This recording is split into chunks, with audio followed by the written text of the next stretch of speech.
जिले में credit access ग्रामीण लिमिटेड तरफ विभिन्न स्थान में कोरोना योद्धा मान उत्साहित करने मास्क सैनिटाइजर बंटन करने सहित गरीब लोक चिन्हट कर राशन सामग्री बंटन कार्यक्रम अनुष्ठित हो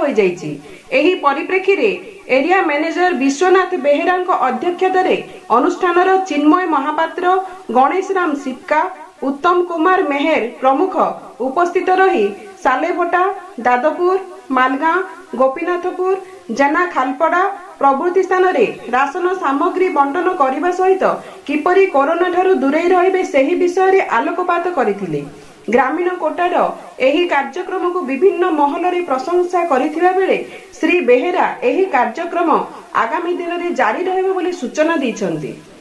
केबीके जिल्लार कृष्णचंद्र पट्टनायक रिपोर्ट मानवाधिकार मीडिया।